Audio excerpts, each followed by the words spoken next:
Yo,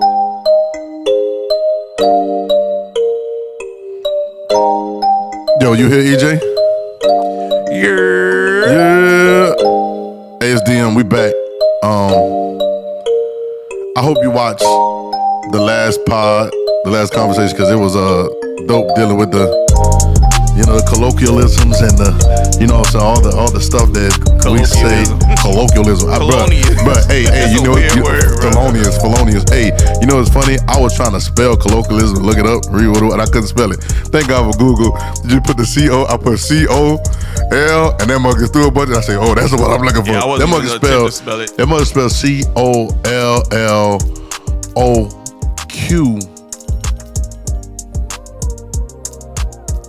UIL or something like that. Hold on, let me look it up, because I don't want to be a dummy on the because it's called a colloquial. But who a colloquialism is COLLOQUIALISM. A colloquialism, all right, but that's all right, y'all. So watch this. At the end of it, we were saying that if I be who I really am, right, and this is all in the red words, right? If I be who I really am, which you were talking about Zacchaeus and everything, Jesus, and he said, I want to see who. If I be who I really am,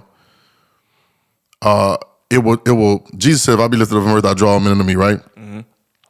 If I be who I really am, what happens is it begins to be a living witness to people of who they really are. You get me?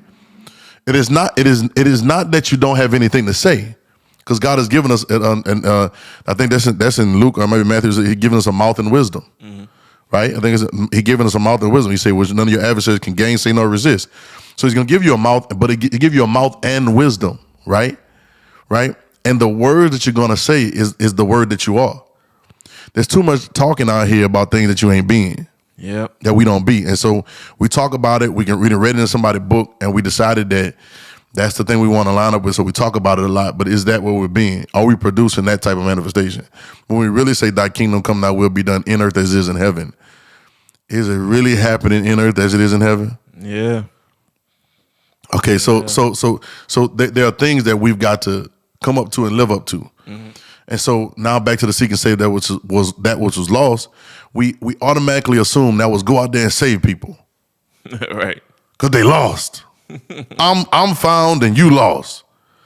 I know myself, but it always is. All right, EJ, they're gonna get mad at me with this one. No, they're not. Who cares? It'll be all right. It amazes me how many people that I've seen over the years to be so found. Mm-hmm. They're saved, but then I see how quick they go into fear. Yeah. Because something has happened to somebody they have or something that caught them off guard, and immediately they go into fear. And many times we begin to pray out of fear. That's why the Lord's Prayer is important, because it does not allow the fear to be the God of the prayer. You get it? The Lord's Prayer is important because it does not allow the fear or the confusion or fill in the blank of whatever problem that is become the God or the reason for that prayer. Right. We don't pray because of problems. I don't know why people we don't preach because of problems. We don't proclaim because of problems. We have relegated ourselves to be trying to present God, present Jesus, present the Word of God. Right. We're presenting that to fix problems instead of presenting it as reality and truth. Now, I'm not. Right. We're using it to fix people's issues when the issue is that you don't really know the truth. Right. It's a very simple conversation. Right.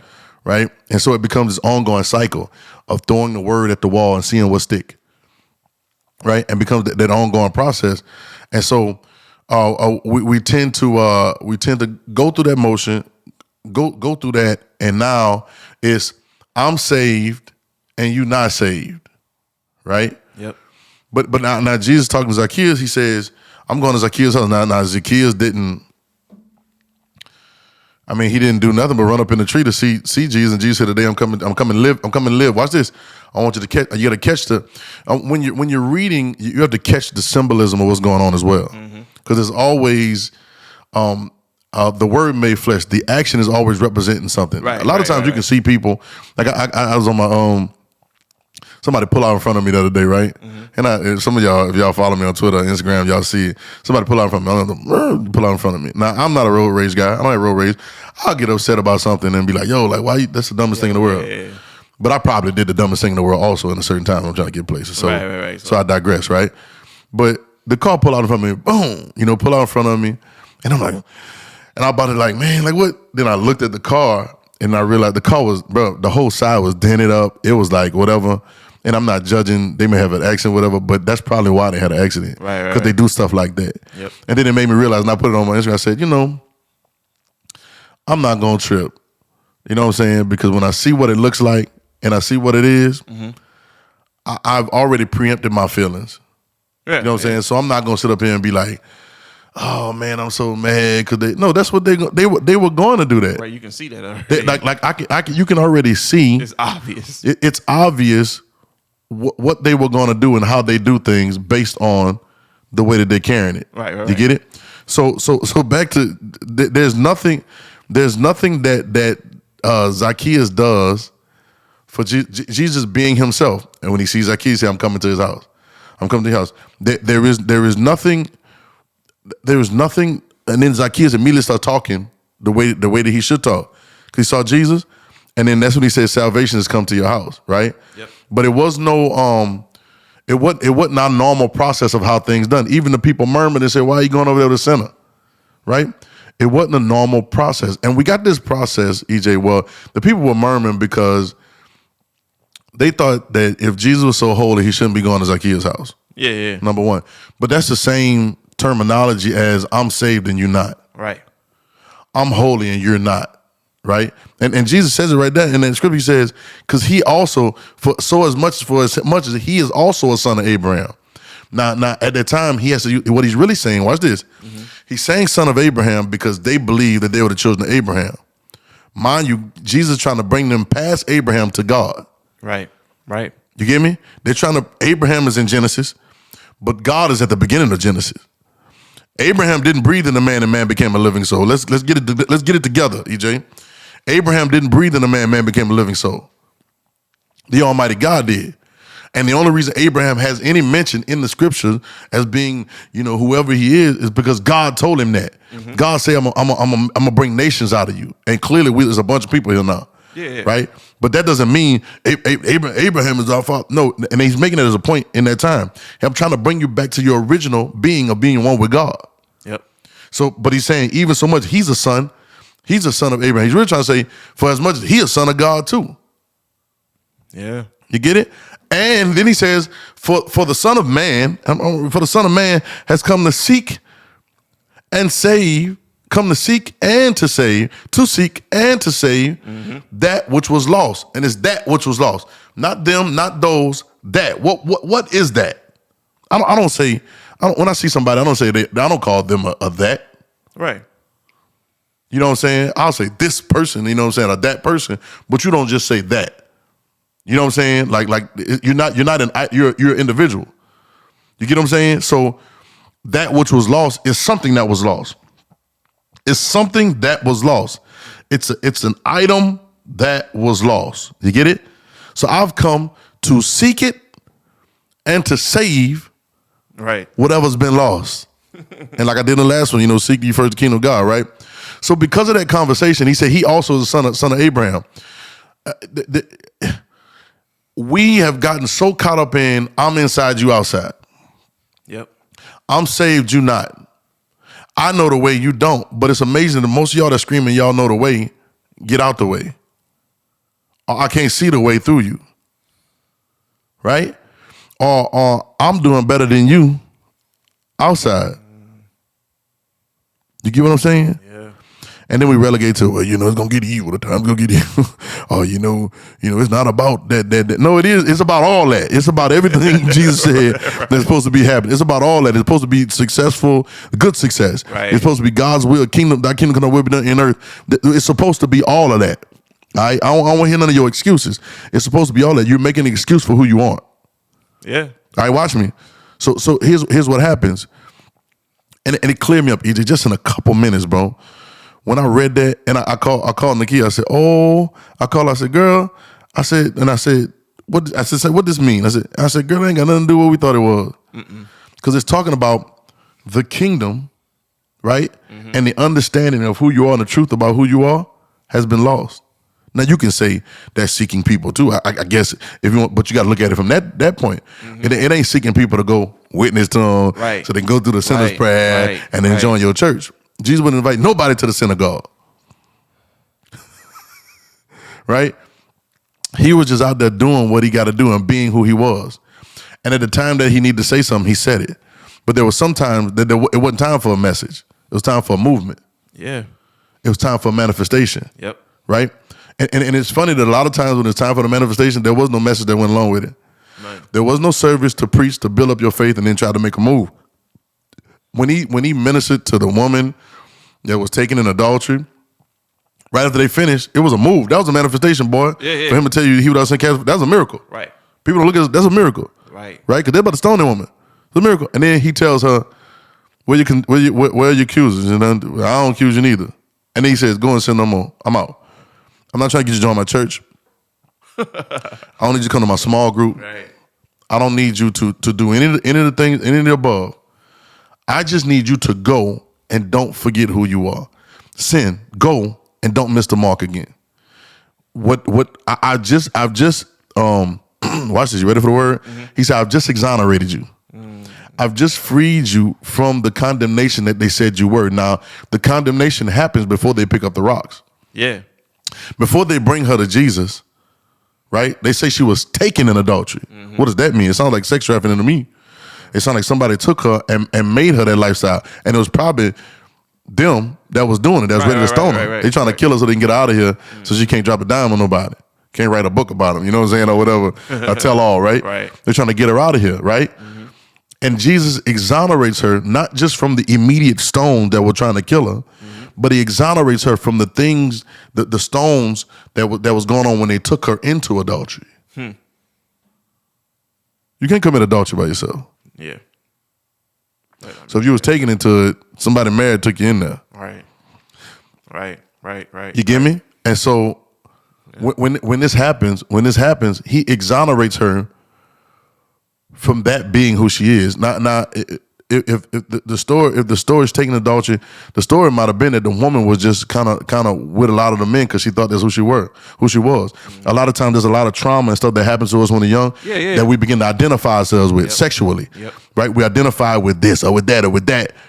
But it's because over there at the root, there was something that was improperly done to us and planted in whatever it is that gave us a skewed understanding of our identity. Watch this.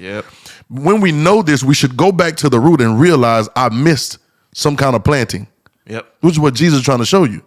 But a lot of times she probably was taken into that and was just in that motion because that's how I was raised. I thought, sometimes you can raise a child as a killer. You can raise a child as a killer. Give him a gun when he's small and say, this is what we're supposed to be doing with our life. They teach them the kids the kamikaze. The kamikaze kids. He said, son, this is all your life about. And they make them kids go run out there with a bomb and blow themselves up. Right. Like it's here. So you believe, so she probably believed, and Jesus exonerates her because they bring her to him looking to condemn. I know it's around bars, right? They bring her to him looking to condemn, right? And Jesus, without a message, which it could have been a little message. He is without sin cast the first stone, right? It could have been a message, but it wasn't like no sermon or no revival or nothing. It was just a quick little, well, yo. He's not even talking to her. Right. He's not even ministering to her. What we say, right? Now he's saving her without even talking to her. Watch this. He talks to the rest of them, and he said he was the sin cast the first stone. And then everybody, of course, drops their stones. He doing what he's doing. He not even, like, whatever. He's drawing in the sand. That's how unconcerned he was. Right. Then he look at the woman, he said, where are your accusers? You ready for this? Now you got to catch this, EJ. He said, where are your accusers? Whatever the word is, where are your accusers? She said, ain't none. He said, watch this. I want you to catch this. All right, we're going to slow down a little bit. You ready? Now I'm seeing myself. God, he's freeing me. He's freeing me. We're going to free some people. Just whatever. Watch this. He says, where are your accusers? I ain't got none. He said, I don't accuse you either. Go and sin no more. Watch how quick and immediate the freedom is, right? He asks her, who's still here to call you out your name? You get it? Who's still here to lock you in that identity that you ain't? Because see, the accuser, now you got to know who the accuser is, right? They call Satan. The Satan is the evil influence, but he's running around, but it's the evil influence, the unripe influence, or the one that's trying to get you not to really get into your identity, right? Yep. That's what accusation does. He said, where are your accusers? He's trying to, you got to catch the point of what he's saying. You always catch the symbolism in the underline. There's always something else to see when you're searching for it. Seeking, you'll find, right? Watch this. He says, where are your accusers? In other words, a person that accuses you says, you're the thief. You're the murderer. You're the liar. You're the sex addict. You're the one that don't know who you are. You're the one that got a bad sexual identity. You don't know what you're the one that done this. You're the one that da da da da. And they constantly are saying to you who you are. Right. Right. Jesus is saying, where are all these people that have named you something that I didn't name you?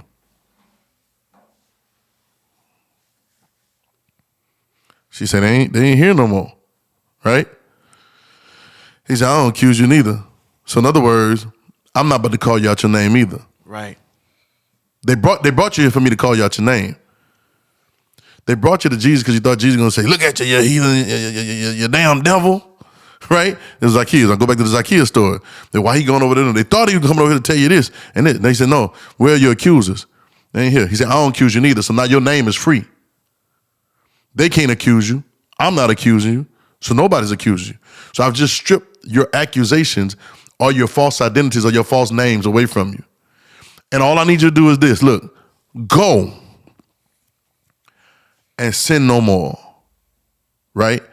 Now sin no more may have been don't do the action again. That's in that conversation. Yeah.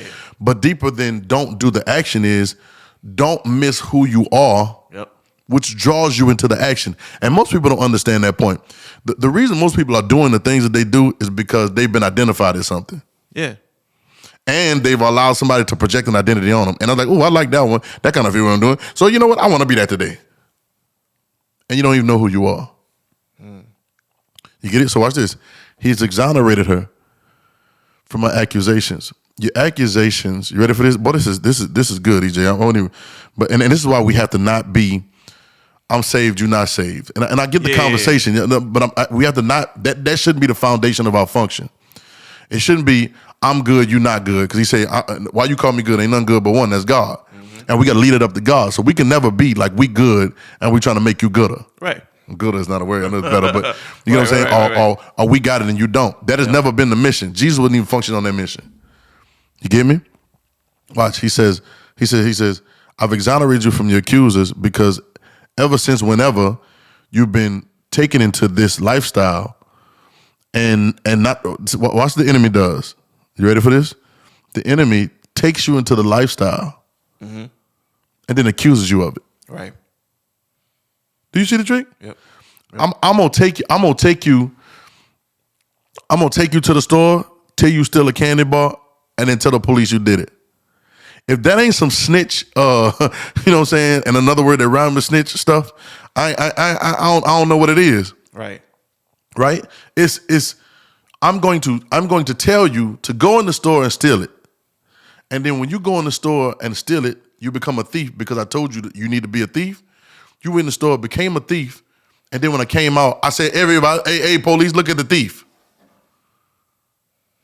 Do you understand what I'm saying? And a lot of times, the accusers in this story, the accusers are the holy men. They're the ones that's supposed to be the ones that's in the family of God. They're the chosen God's chosen people. Right. And now watch this. They're picking up stones because they're trying to follow the law that they're supposed to stone her when you catch somebody taking an adultery. Now, mind you, I don't know how they put that together because the law also says thou shalt not kill. But I digress. It's such a confusing thing for them. You know, it's such a hypocrisy. It's amazing, right? But these are the ones. Right. This and let me give them some credit because this is the only reason they would drop the stones and walk off. Because they believe so much in the phrasing and the conversation. Jesus said he was without sin cast the first stone. And they was convicted for a minute. Oh yeah. You know what I'm saying? And they dropped and they convicted because they thought they always do sacrifice to wash the sin away. So it's another conversation too, right? But now You taken, then you're accused. So Jesus relinquishes your accusers and then asks you, why you being like that? Why do you think this is, oh my God, thank you. Why do you think that's who you are? Where are your accusers? Why do you think that this is your identity? And so then I'm gonna say, where are the people that gave you this identity? Because I done got rid of the identity givers, already, the accusers. Yeah. The ones that took you. When somebody's abused or raped or misused, they say the old phrase in the street, they say they took them. Mm-hmm. Yep. You get me? So I got rid of the ones that took you. And now I'm asking you, because I got rid of them. And now I'm asking you, where are your accusers? Now it's really saying where is where they are in physical proximity, but I really want to say where I'm asking you two questions, because I'm asking you where they are in physical proximity, but I'm also saying to you, where are they in your revelation of your identity? Where are they in your mindset of real thinking that's who you are? Yeah. He's saying ain't none. Right? And when she says ain't none, it's when Jesus says go and sin no more, he says neither do I accuse you. So I don't identify you like that either. Right. So I need you to go. Now this he doesn't even say you're wrong, look at you, you're living wrong. He says, no, listen. I know they took you and they accused you and they named you this and then they tried to blame you for this. Oh, you ready for it? You heard it? Did you hear it? They named you and then blamed you for the name. Watch me. I don't accuse you either, so I don't call you that either. I don't call you what they call you. So here's what I want you to do. I need you to go. Sin no more. Go and don't miss the mark. I'm talking to y'all right now. I need you to go and don't allow what you've been taken into or what you've been accused of to become your identity. There's so much more on the inside, and there's so much more clarity and so much more of God and so much more that he wants to produce. And I'm not talking about what the normal society says or what production is. There are things that we have not seen and places that we have not been and relationships that we have not made that are all right there on the inside of us, but is being smothered by the accusation and the naming on the outside of us. So thy kingdom come, thy kingdom come, thy will be done in earth as it is in heaven.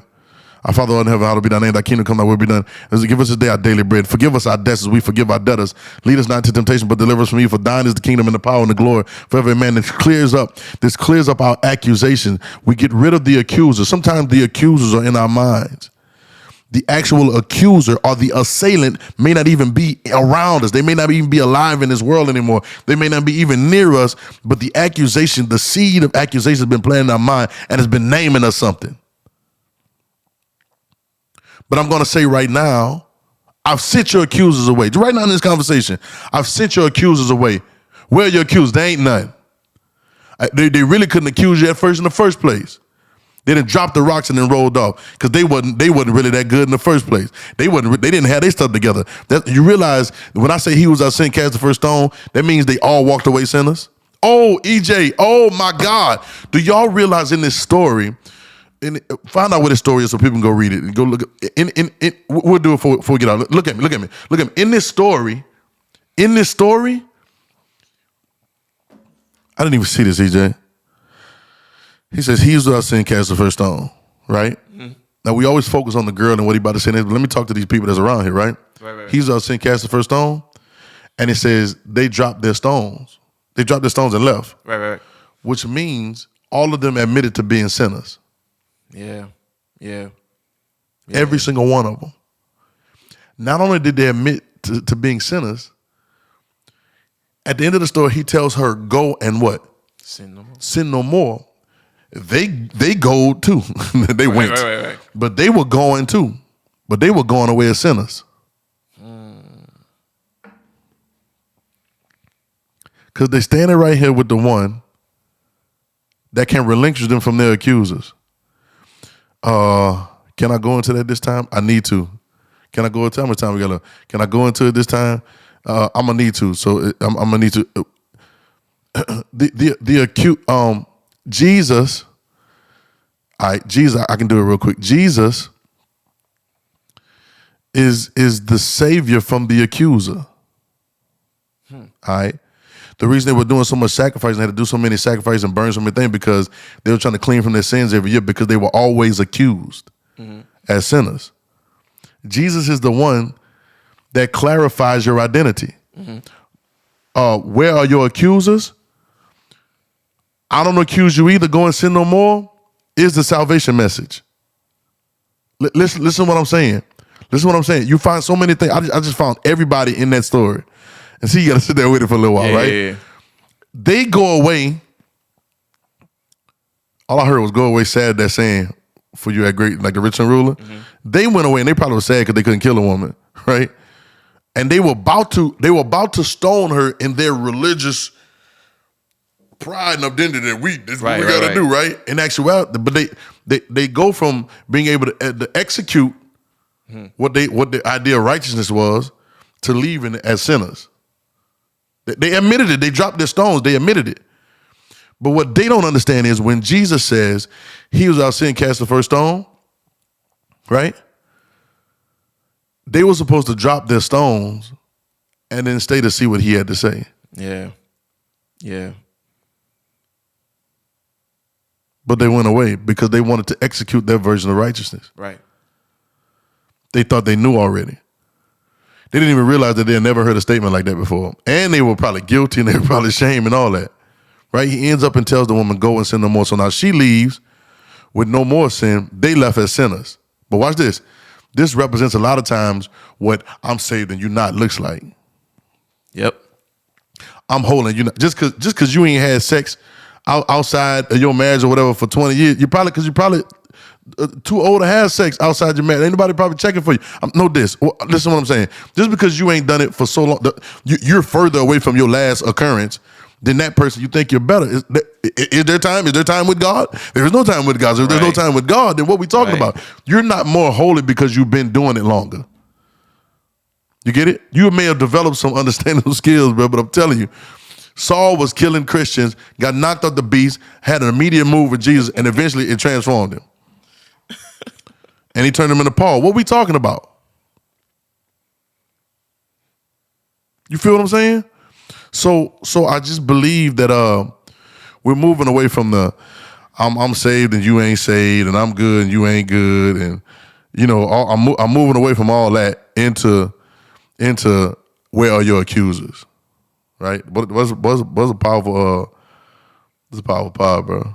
I'm just John 8, everybody. John 8, everybody. That's John 8. And hold on. Turn the music up. John 8 also is where Jesus says, I know where I come from. Yep. Y'all don't know where y'all come from. I know where I come from. Yep. And he who sent me is with me. Y'all go read John 8. It's been a good one. Y'all got to catch us on the next pod.